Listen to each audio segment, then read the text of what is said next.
Okay, ladies and gentlemen, the central question for today's webinar that I want us all to really tune into is the following. Imagine that we're on a 2025 journey.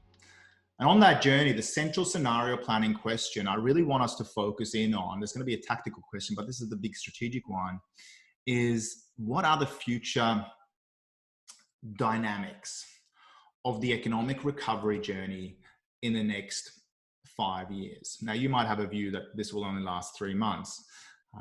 No matter what that journey is, I want you to be prepared for the worst of times, and let's hope for the best of times, ladies and gentlemen.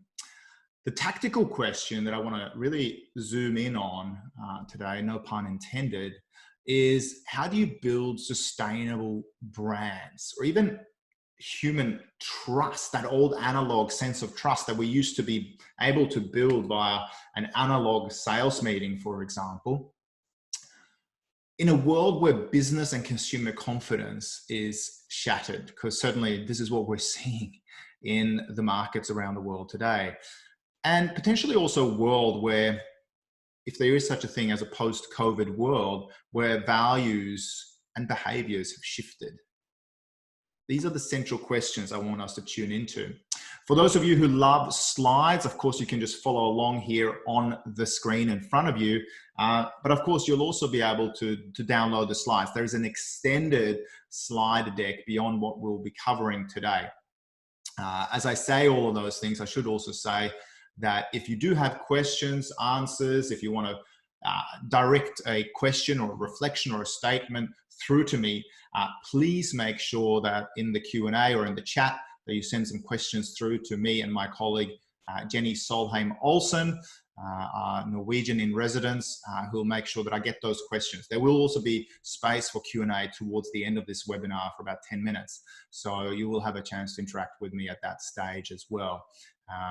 And I can see lots of you already who have logged in and asking questions. So there are some live questions at the moment, which is fantastic. We'll make sure that we look at all of those in just a moment as well. We've got about 150 people who are already on the webinar. There's about 400 registrants from around the world. Many of my clients are on, which is fantastic. I can see lots of reflections already. Thank you. Keep those comments going. I'm going to focus in on our central content here today for a moment in time. And if you do want to download all the slides, the bit.ly or the tiny URL is bit.ly/COVID scenarios, where there is an extended slide deck that you can all access. So make sure that you go to bit.ly/COVID scenarios to access the bonus webinar slides, trend reports, and strategy tools that you can use with your teams around the world. I have the privilege and fortune to work with some great brands, having been the Futurist in residence for the big media company IPG, for example. And we also connect with a bunch of these brands, even in these very tough and testing times, via the virtual interface, which is the digital future we've sort of all been forced into right now. But perhaps it's a good thing. And this is one of the things I certainly want to cover off with you here today. I'm going to play a quick video on what scenario planning is, ladies and gentlemen. Imagine the following thought experiment. You are the science fiction author of your own business, life, and career. And you get to be the creative genius for your own Minority Report, your own avatar, your own man in the high castle.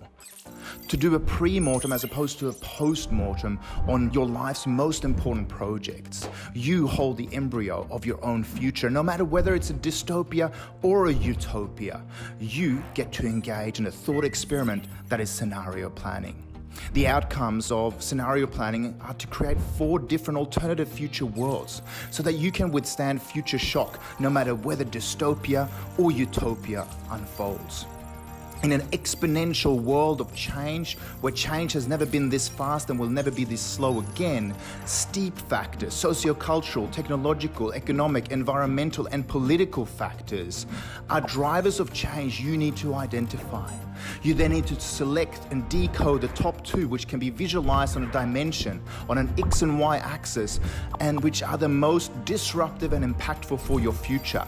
For example, digital transformation, or technological unemployment courtesy of artificial intelligence to create 4 different future worlds like digital dystopia, e-commerce euphoria, the devolution of trust, and a human creative renaissance, for example.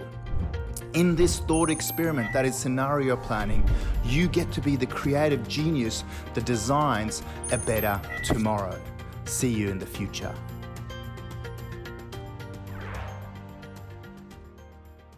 All right, let's get into this thing, ladies and gentlemen. Just some quite quick pre-frames here for today, and what I want you to kind of be thinking about, or I encourage you to be thinking about. Some quick frames to think about how to attack the challenge that we're all facing. My first belief as a futurist and as a human is that it's always better to do a pre-mortem as opposed to a post-mortem. A pre-mortem gives us the ability to imagine a point out in the future and to plan backwards from that point, say 2025, and look back onto now and figure out what were the trends that we missed, what were the signals that we deliberately chose to ignore, what were the investment decisions that we delayed that led to a particular downfall or particular disaster. A pre-mortem enables us to take measures before it's too late. A post-mortem, and excuse the pun here, and in a very serious health environment, a post-mortem is something we might learn from, certainly when facing the health concerns that are spreading around the world and the very real physical impacts of this crisis. A business post-mortem is not always as good. I always think the pre-mortem is what we should be engaging in so we can solve problems before they actually occur. Secondly, you today are the science fiction author. You need to write your plan now. This is not something that we should be doing in 10 or 15 years or in 3 or 5 or 6 months. The time to act is now, ladies and gentlemen.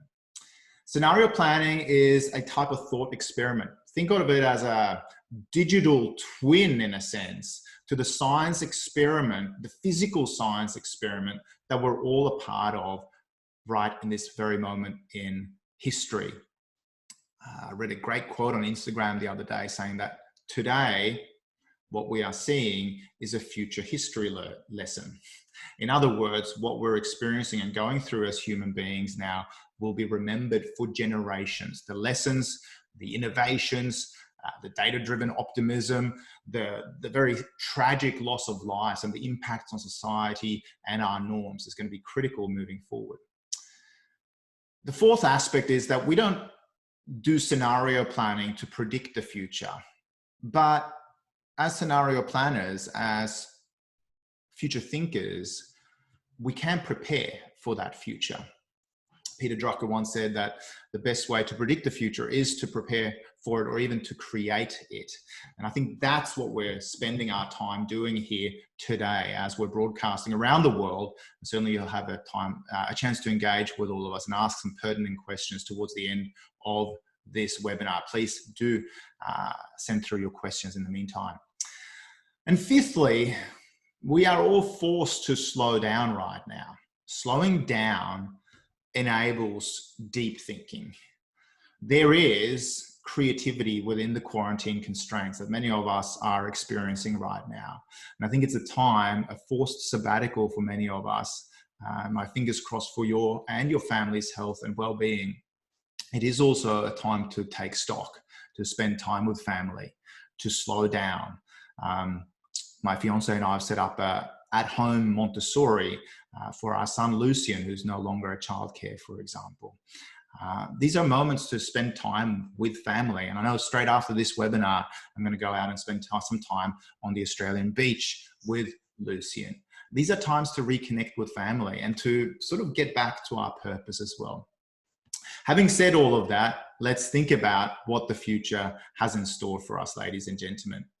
Courtesy of this new crisis, we've all become preppers. We are all preppers now. If you haven't watched the series on National Geographic or on Netflix, where it's also being broadcast, it might be time to tune into at least maybe a more animated form of those doomsday preppers, who are looking back at us in society and now having the last laugh. In fact, in a recent New York Times article where they were interviewing preppers about the COVID virus, one of them said something I think fairly pertinent. Prepping is about preparing for emergencies. It's not about creating a supply shortage, say, of toilet paper, because you now suddenly need 3 boxes of N95 masks for your personal use, right? Another prepper expressed concern about non-preppers. How has it not dawned on them yet that we need to spend the good times preparing for the bad times? I'm starting to understand how Noah felt while he was building the ark. Now, this does sound a little bit judgmental. I know from my experiences with a bunch of you that you do have a prepper mindset. Many of you in the audience, some of you are playing catch up. But I think this mindset is a useful one. It's not about hoarding cans of tomato soup necessarily in this day and age. If you haven't made preparations, some of us have been making them for years for black swan events like this, and I'll get back to black swans in just a moment. It is not too late. We can still respond in a calm fashion. And as I think about the green shoots of the COVID impacts, one of the things that pops up to me is this idea of the teledactyl. Now, I spoke about this to New South Wales and South Australia Health last year towards the tail end of the year, but also to one of our medical device clients of ResMed about how the future of healthcare is here now. We're already seeing around the world that telemedicine, courtesy of, and of course, telemedicine being really spawned by this idea from the 1920s of the teledactyl. This particular image shows you that it was a little bit more elementary and maybe an embryonic idea of what was to come with telemedicine. But this is already being practiced in early response, first responder, proactive countries like South Korea, where telemedicine, of course, has been on the rise for several years. And because of their wide nature, they're now able to fight this virus with the best of technological tools. When it comes to scenario planning, one of the key elements that we need to keep in mind at the same time is the focus on being able to hold 2 horizons in mind at the same place. Yes, many of us, be it from a personal family perspective or even from a business perspective, are forced to make some really difficult decisions, be that around layoffs, be that around getting a new job, be it curbing expenses that have, set you up with a particular style of lifestyle. Maybe it's even decisions around your kids' education. But we're also at the same time encouraged by all of this to make far horizon decisions as well. We have to treat the current crisis as one where we're combining different styles of lenses, both from a myopic and hyperopic perspective. We have to sometimes take a monocle to problems, and sometimes we also have to use our binoculars. And this is what I'm going to encourage you as I tune you into our scenario planning here today. Before we do, if we think about this crisis, maybe from a slightly different perspective for a moment in time, there are some potential upsides to what we're experiencing right now. And it's important to remember those because they might hold the seeds of some of the cultural and behavioral values shifts that we'll see during this crisis, but also for the future. We've seen a significant reduction in greenhouse gas emissions and air pollution, something that is a green shoot in all of this, particularly given the concerns of many generations about climate change. Now that's fallen to the wayside in terms of the conversation to a degree in media.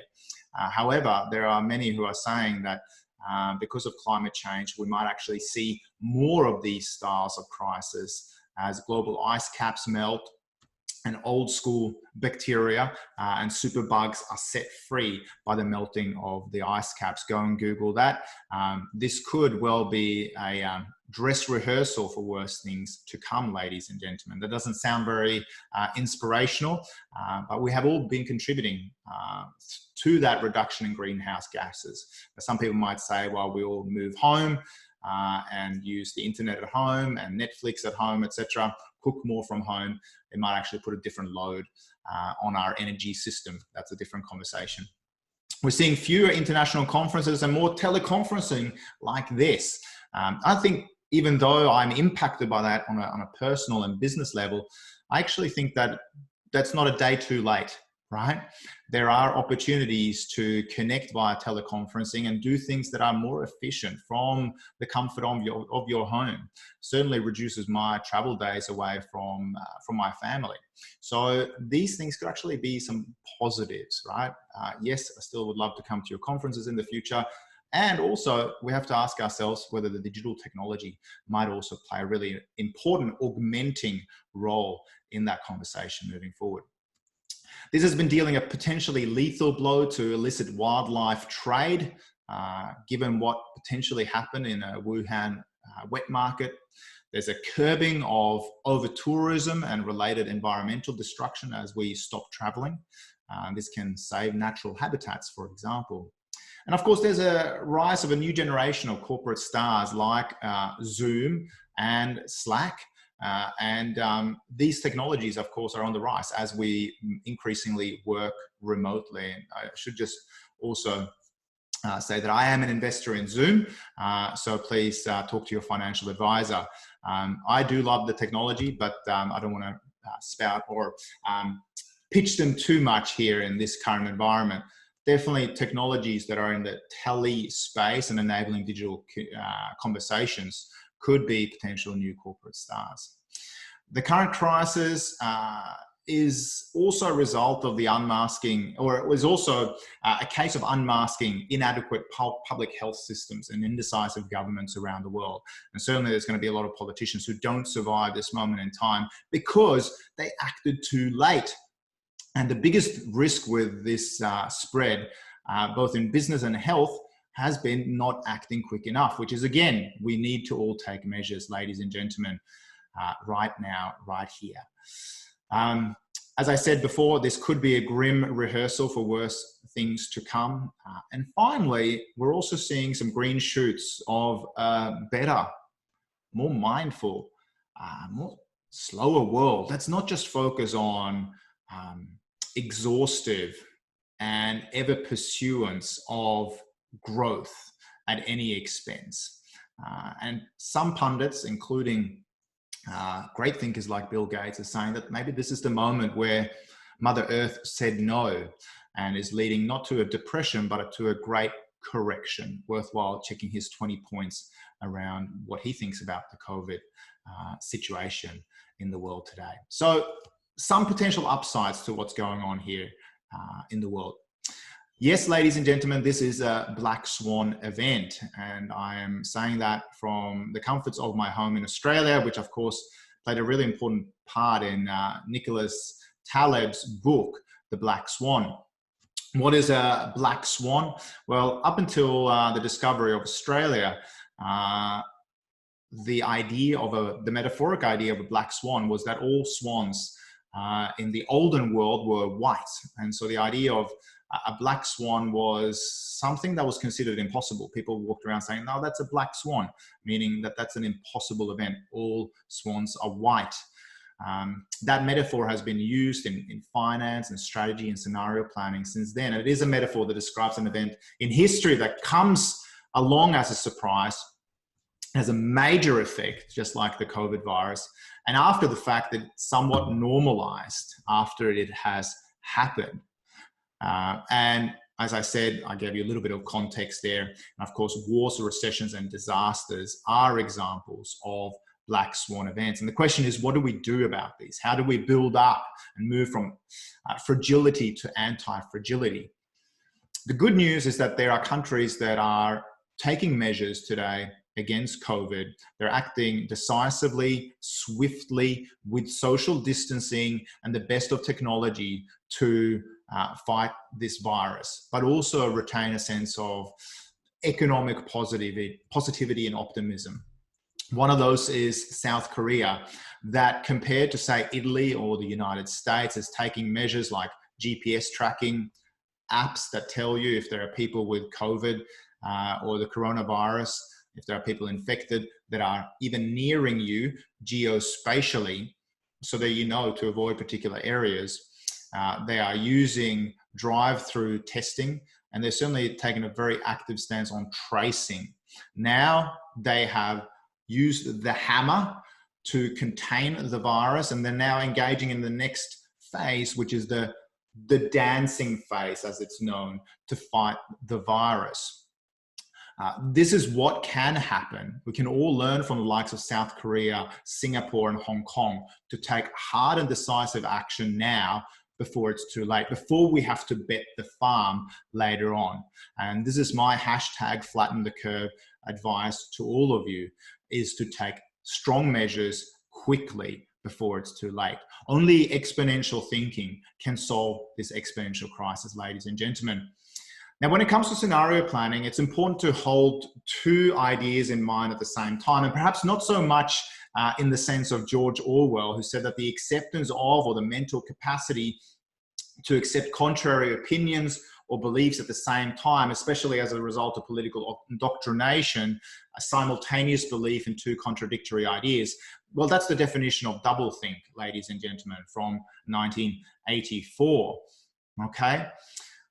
I think a better encouragement to all of us as scenario planners is the following one from F. Scott Fitzgerald, who said that the test of a first-rate intelligence is the ability to hold two opposed ideas in mind at the same time, in parentheses, without accepting them necessarily, and still retain the ability to function. Functioning calmly, efficiently, effectively is what we're going to be focusing on here for the next 45 minutes. It feels today like we're living in a science fiction experiment right now, or in a science fiction movie, where an alternative world has been cast upon us.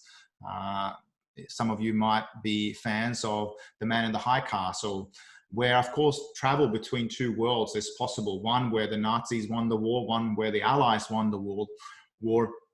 And I think the key contributor to this is that things can change. Sometimes there are sliding door moments in life. And certainly in this black swan event, we've had to adjust cognitively very, very quickly. And we realize that the battle's not just going to be fought on the physical front lines. The opportunity for business is to increasingly reach out digitally as well, to build digital trust with our customers. A few years ago, the then Secretary of Defense, Leon Panetta, announced a plan for a Distinguished Warfare Medal meant to recognize extraordinary achievements that directly impact on combat operations, but that do not involve acts of valor or physical risk that combat entails. Essentially, it was for drone pilots and cyber operators. But of course, you can imagine that veteran groups disliked this idea, and it was killed in record times by Pentagon standards. Now, if we think about war today, or work more generally, today is a world where increasingly, from a strategy perspective, where people first send in the code and then maybe the tanks, right? When it comes to warfare, this is what's happening today, right? First the code, first the digital aspects, and then maybe physical analog troops. The battle lines of warfare have shifted. And growing up in a military family, I know that formerly snipers used to be considered cowards because they were not always on the front lines. Now they're being played by the likes of Bradley Cooper in Hollywood movies. The battle lines have shifted, ladies and gentlemen, and particularly given the COVID virus, we're all having to shift the battle lines of our work from the physical to the digital. And the question is, are we ready for that mindset shift? Are we ready to think as strategists?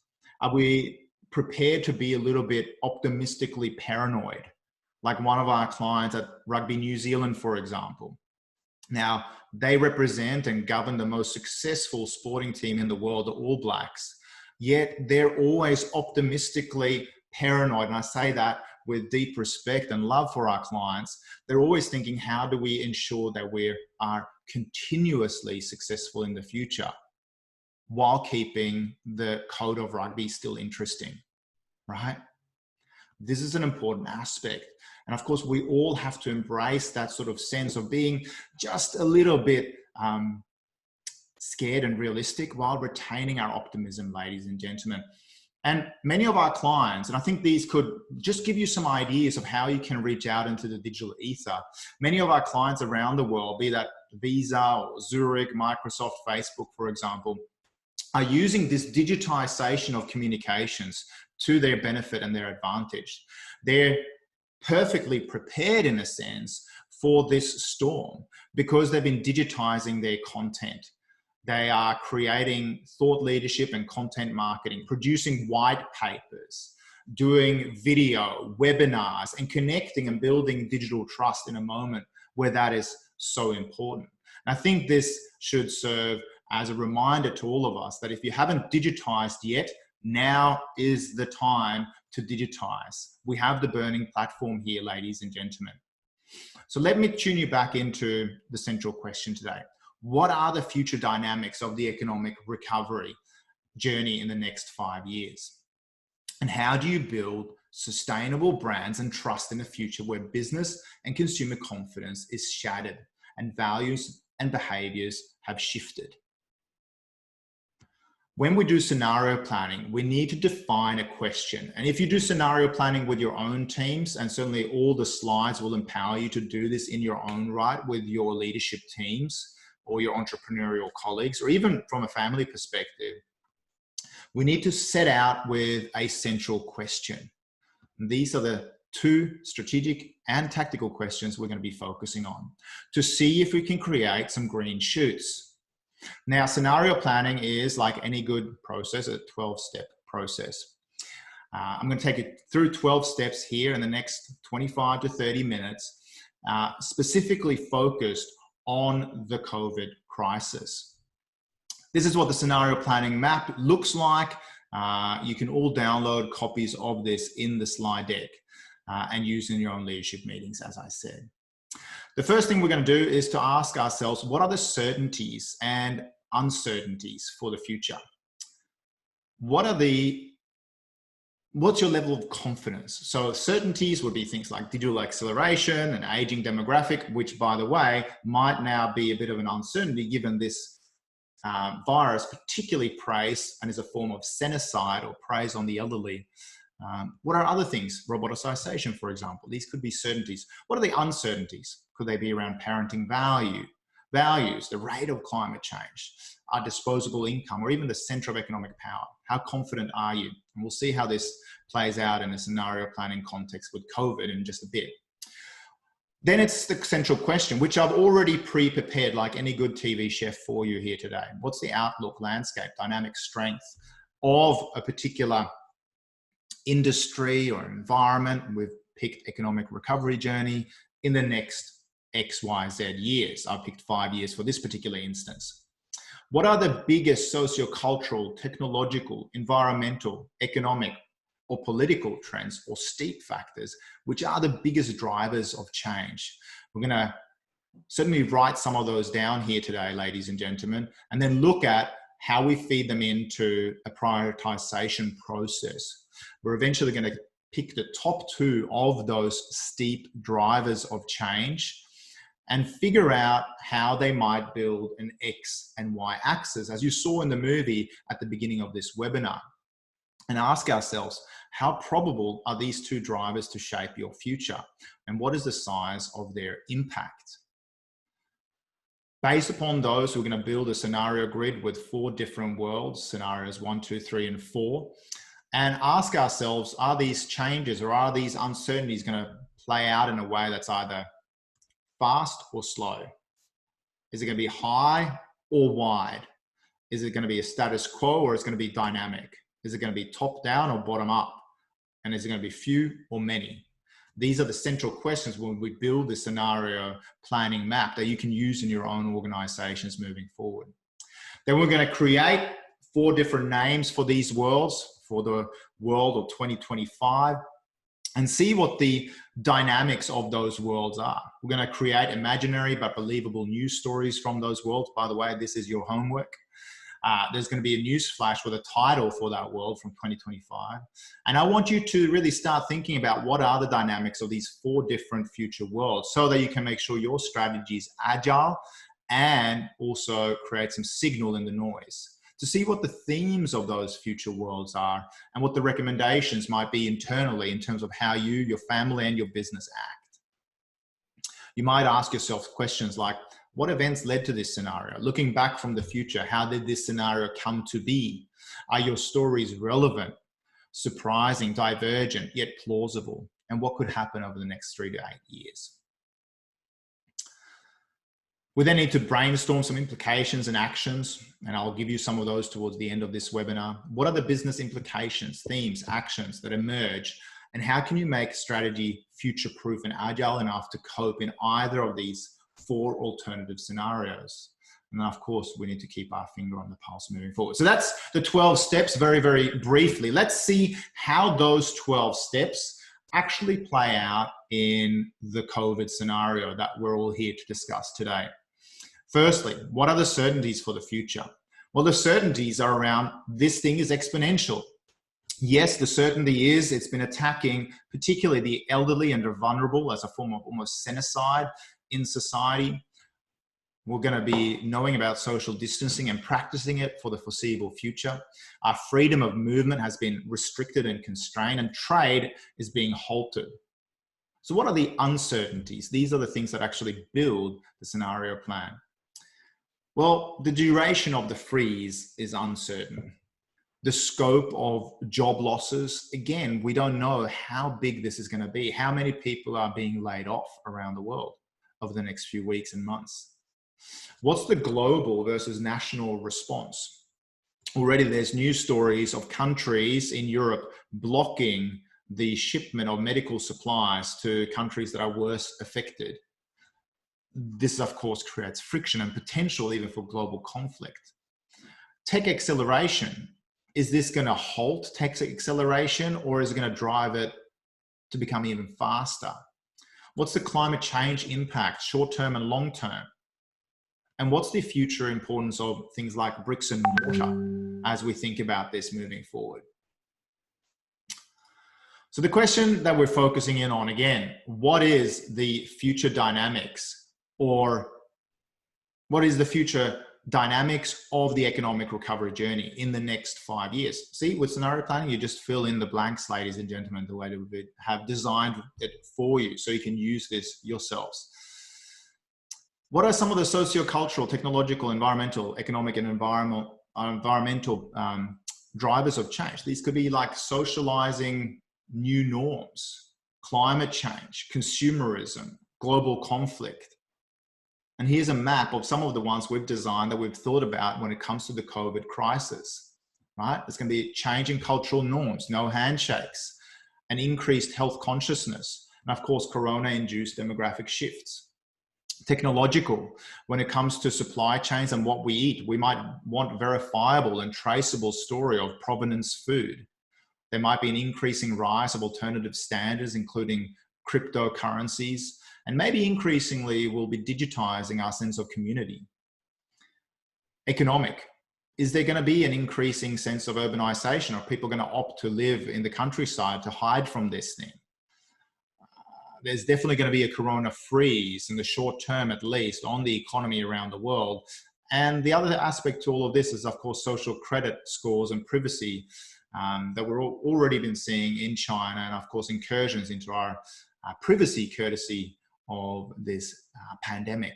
In terms of environmental, some of these trends could be brands authentically taking a social stand, sustainability and energy use, and the question around how this plays out in terms of our values around protecting the elderly and the weak in society. Is this a form of modern Darwinism?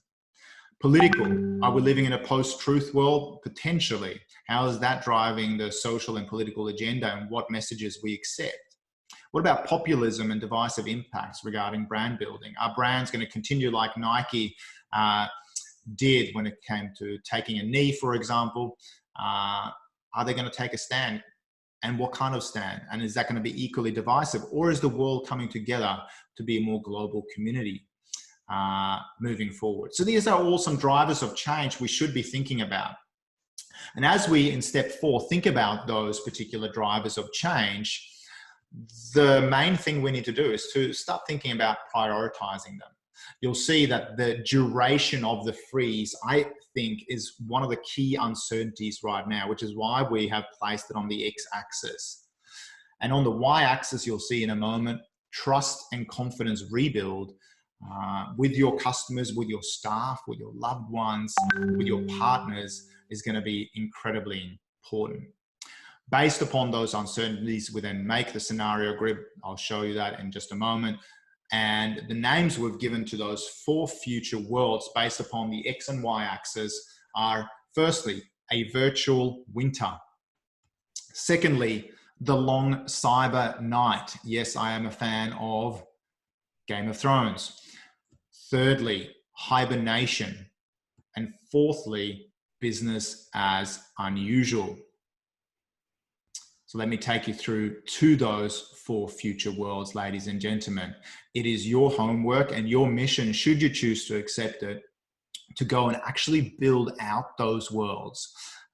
And my pledge to all of you is that if you build those future worlds for your own organization, you can confidentially send them through to me. And for the most imaginary or the most imaginative and creative worlds, I would love to host a complimentary scenario planning session with you and your team. So email Jenny at think.com. She'll send through her email address in the thread in just a moment in the chat. And we would love to see how you build out these future worlds. Let me take you through them and show you what the map actually looks like. So here is the 2025 Odyssey. What are the future dynamics of the economic recovery journey in the next 5 years? Future world 1, 2, 3, and 4. And how do we build those sustainable brands? This is the major question. You'll see that I've put in some extremes at the end of all of these dimensions.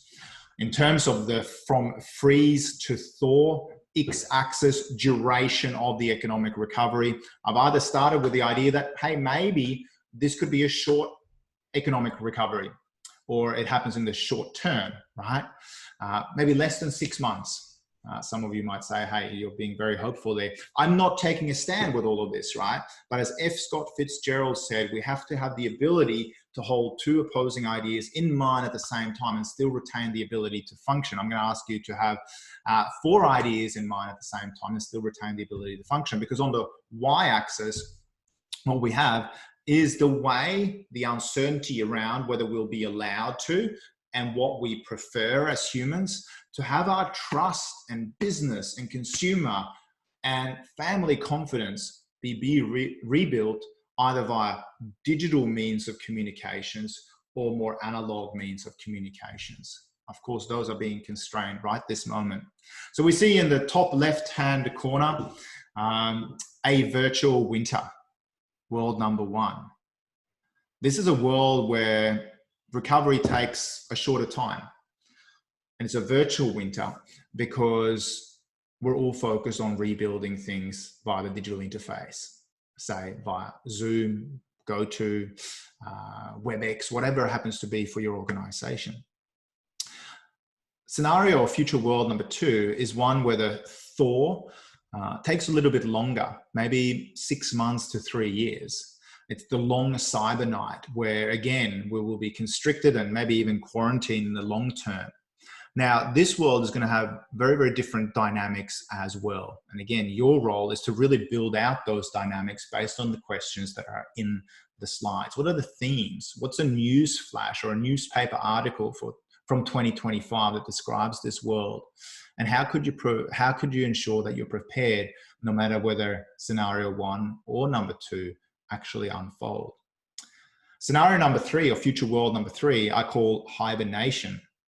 This is a world where the thaw again takes 6 months or more, up to 3 years, maybe even 5 years.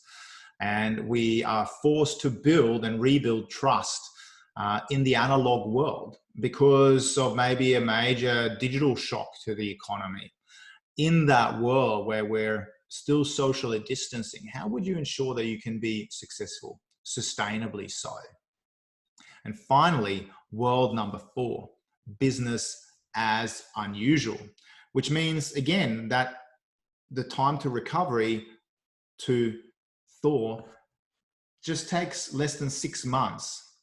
But again, we're going back to old notions of how to sell, how to market, how to look after our clients in the face-to-face or analog world. Now, these are 4 very different worlds, ladies and gentlemen. And the question is whether you're just planning for the best case scenario. Are we just thinking about business as usual? Are we thinking about just putting things on hold just momentarily, right? Before we start up all the conferences, before we start traveling 100 or 200 days a year for face-to-face meetings, before our sense of consumerism that it was pre-COVID just is the same as it's always been, but we just tweak things just ever so slightly? Or is there space in your mind to entertain that there could be 4 different future worlds? Either a virtual winter, the long cyber night, hibernation, and business as unusual. Now, I've done some pre-thinking about this, evidently. If you want to change the name of the worlds to suit your industry, your company, your economic region, I know we even have economic regions, say from Queensland, far north Queensland here today. If you want to adapt this to your economic region, please feel free to do so. This gives you a thinking model, though, to make sure you build 4 different strategic narratives to withstand future shock, no matter what happens. And this is the gift of scenario planning, ladies and gentlemen. Now, some of our clients are doing this in a way that's both a bit, well, I think a bit prepper, and they're getting results from them, right? I just want to give you 4 cases of how some of our clients are dealing in the digital environment with some of these fundamental shifts to how we communicate and build digital trust. Visa, for example, has been commissioning research on the future of contactless payments. Yes, we no longer want to pay with cash because cash carries what? Germs. Now, they commission research showing us that the future is contactless, frictionless, or what I like to call seamless, where I had the opportunity to work with them as a media spokesperson to really amplify their research, their consumer research on how Australians were adopting contactless payments. Zurich is using scenario planning and video content to connect with their network of financial advisors to position them for the future. We're working right now with Microsoft on the launch of a white paper on the future of artificial intelligence in retail to help retailers from around the world really position themselves as retail hopefully becomes an important part of the future social fabric beyond COVID.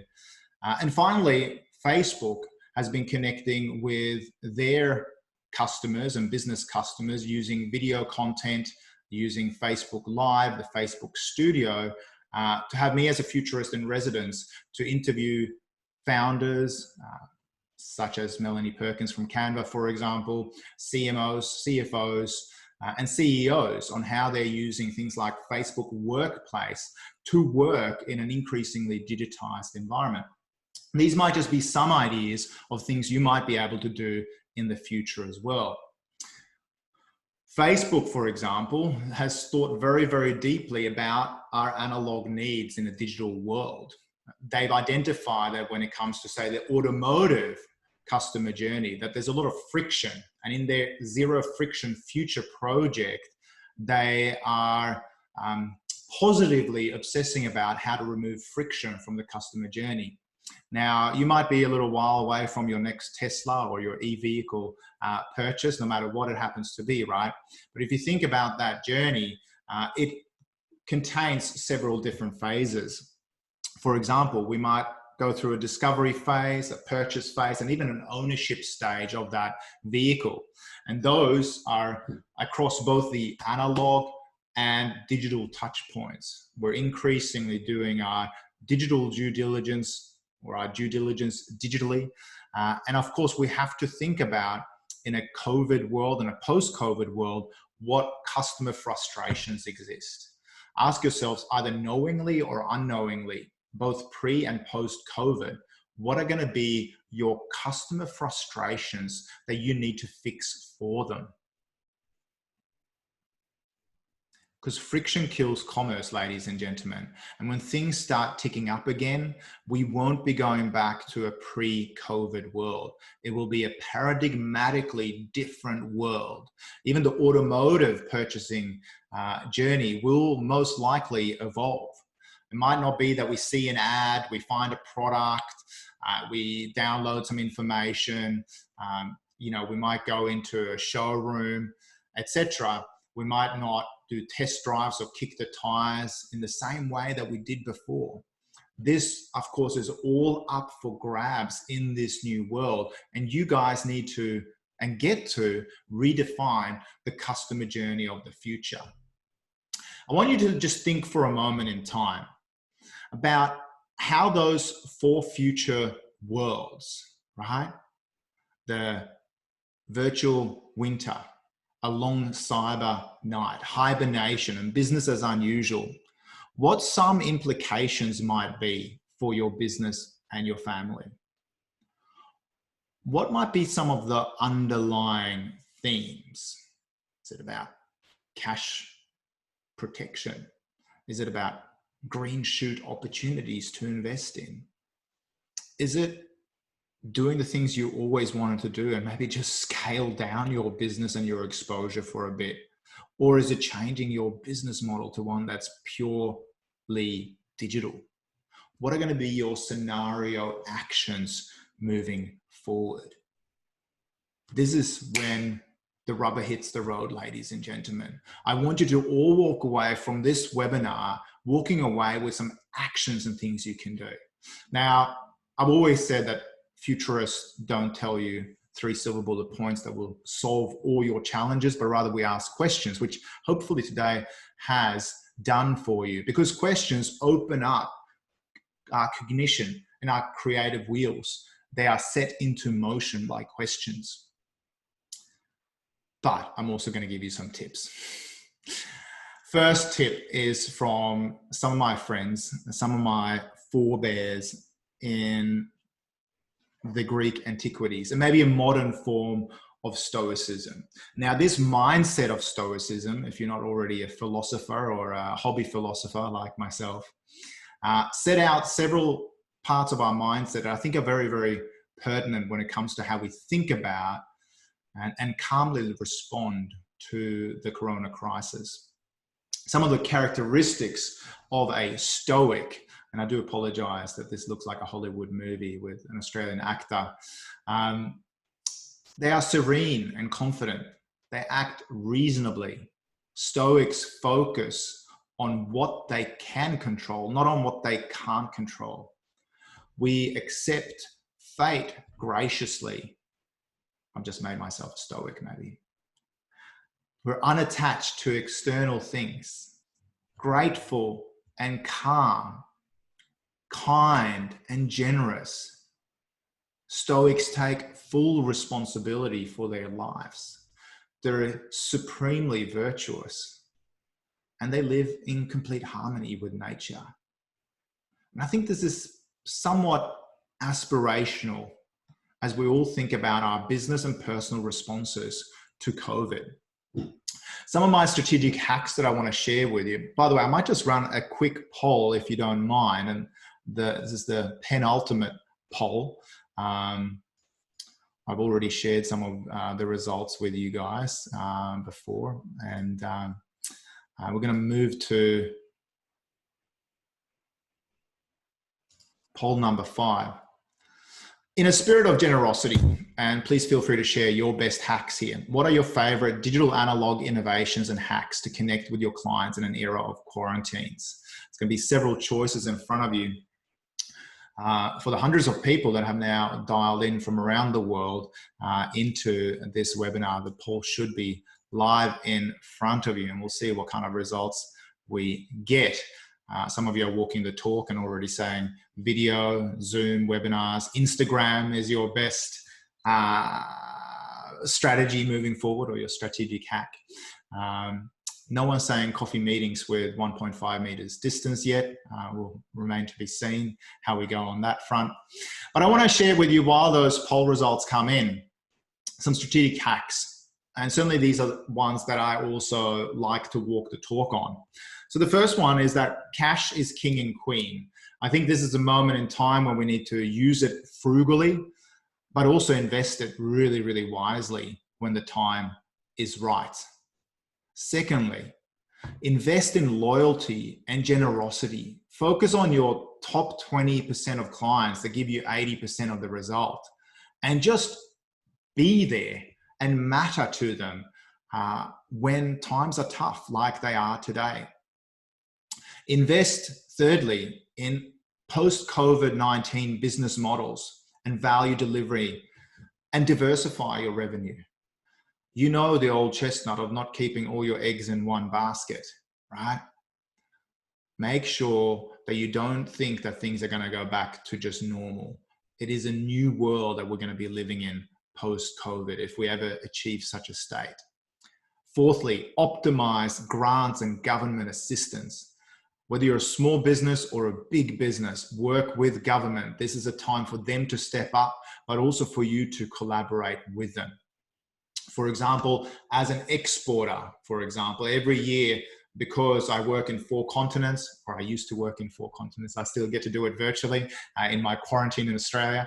I've written to my member of parliament to make sure that government grants and the export grant, which we get every year, gets delivered in full without some of the tweaks that they've done in the past. And I'm one of many small businesses that are writing to members of parliament to encourage them, to really encourage small businesses moving forward as well. Fifthly, invest in and look after yourself, both mentally and physically. Exercise boosts your immune system. Make sure you look after yourself. Make sure you eat the right food, which is medicine, right? And ensure that your family eats healthily to boost their immune systems. There are some things we can control, and these are one of those aspects. You are your biggest asset. We need humans who turn up at their best in this moment in time, ladies and gentlemen. I also believe firmly that there is creativity in quarantine. And despite the inevitable freeze that we're experiencing right now, there's also a new season in the future, and you need to position yourself to be relevant in a post-COVID world. Slow down to speed up. Communicate clearly and eloquently. Rewrite your future narrative and ensure your stakeholders buy into your vision for that future. If you're a leader, a strategist, a CEO, or a leader of people, you need to tell them a science fiction story of a better time in the future that they can wholeheartedly buy into. Now, in this moment in time, you'll probably be delivering that message via the digital interface. So you better be good at moving people's hearts and minds in the digital world. These are some of my tips for the future. I've got some more nuggets to share with you, but before I do, I'm just going to end that poll and share the result. Zoom and webinars were the major favorite hack of many of you. Some people said educational tech, Instagram and video were some of the other key aspects to the future as well. And having said all of that and how we're going to end on some questions, let me take you back to my final couple of slides, ladies and gentlemen. And my final question to all of you is, before we go to Q&A, is to imagine that it's now 2025 and on your watch, your company, or maybe even your family's finances went belly up. What were the trends that you just missed? What were the signals that you deliberately chose to ignore? And what were the artificial or human resource investment decisions that you just delayed and delayed, or the savings that you could get from cost cutting, which led to that demise? What change will you make today to prevent that from happening? Ladies and gentlemen, that is a pre-mortem. Those questions are important for us to think about where we need to invest our energy and our best thinking into. I'm going to hand across to Jenny to highlight some of the questions that you guys have been posing throughout the webinar in just a moment. There's been great interactivity throughout. I have been seeing some of those pings come up from time to time. I'm going to see if I can have a quick look through the chat. Seeing some of the chat sentiment, more money needs to be given to teachers. I think that's absolutely true to the right teachers who can educate the next generation, both hopefully in the analog world, but also in the digital world. We're also seeing a few Q&A questions here. John is saying teachers need to earn way more money. This homeschooling thing is something. All right. It's been said, John, that in this digital world that we used to earn analog dollars, now we're going to all be earning digital pennies. Certainly this is what happened to the record industry as they moved from vinyl and CDs and cassettes to digital distribution, until of course Spotify and platforms like it started commercializing things. Teachers, yes, I do agree. They are some of my favorite people in society most of the time. And I do believe they need to be rewarded for their abilities and the differences they make. How many of those voting routinely work from home? Wendy is asking. We don't really have a poll on that today, Wendy, but I thought it was very, very illuminating to see the 75% of people now actually working from home, socially distancing yourself. I should make an announcement as well that most likely next week, I'm going to be sharing with you my top tools on the future of work and how to remain sane while you are working remotely, while running a childcare center in the background as an amateur. So keep an eye out for those announcements. We'll be sending through some more dates and times on that. Mahesh, some of your question got cut out, but there you are. Good to see you, mate. Thank you for attending. What's your advice to the medical community in these unsettling times and industries such as the pharma industry to navigate our relationship with the medical community? Again, I think there's a huge opportunity to actually just give generously, Mahesh. We've known each other for many years, and I do think that in this moment in time, tuning into our personal, which I know you have a lot of, purpose and your organizational purpose to really act in service and kindness of your partners, it's going to be absolutely key. And of course, increasingly, you can do that through the digital interface. All sorts of amazing questions here, by the way, I should just say. Do you feel there will be a spike in vegetarianism or veganism? Courtesy of this particular disruption, Luke, thank you for posing the question. And also advances in lab-grown proteins like meats, I do think we're going to see a massive spike in more environmentally sustainable types of protein and nutrient farming. Farming really is set to go through a massive ag tech explosion. There's a cool company called Plenty out of Silicon Valley, where else, that are now growing vegetables and produce super locally in your city through vertical farming, using way less water, way less nutrients, and have seeds that are developed for flavor and nutrition, not just to last the food miles that is so often part of our current food experience. Getting some massive thank yous. Thank you, Sherry. Thank you, Meg. Thank you, Alberto. How do we tap into work with the government without connections?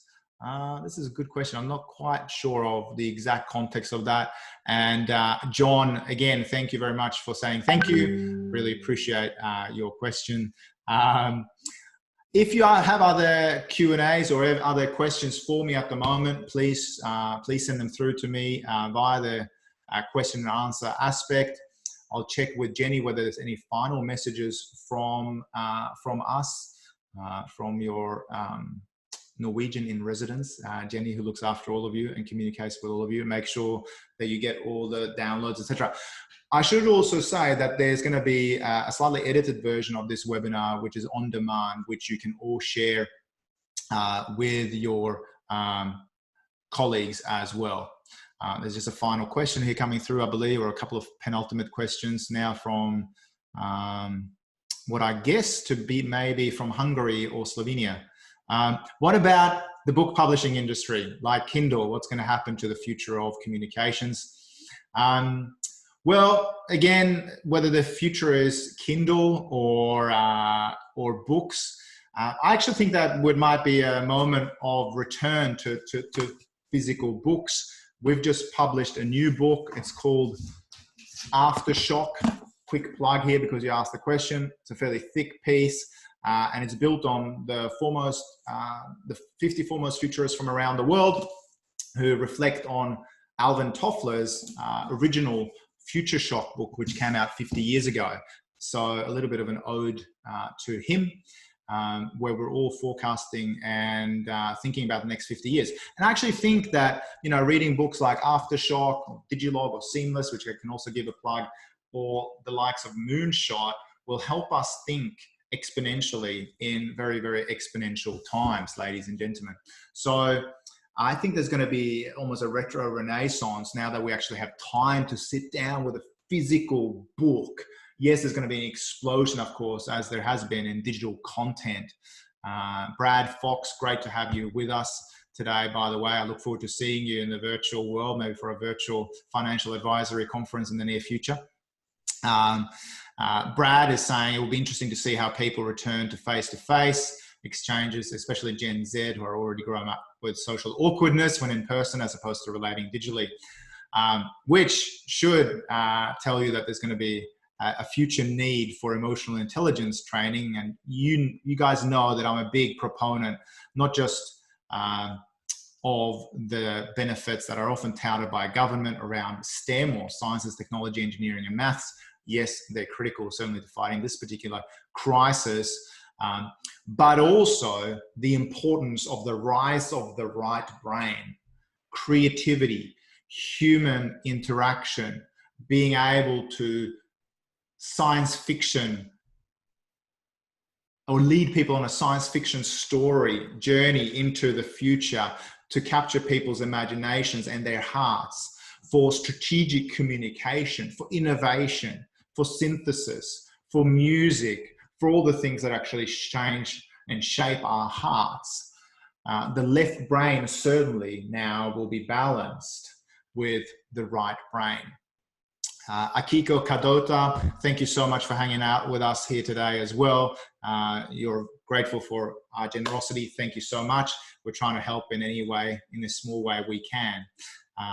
And please share the recording, the on-demand recording of this webinar with anyone you think might benefit from them. It's been my pleasure hanging out with you. I know we're actually 5 minutes ahead of time at the moment.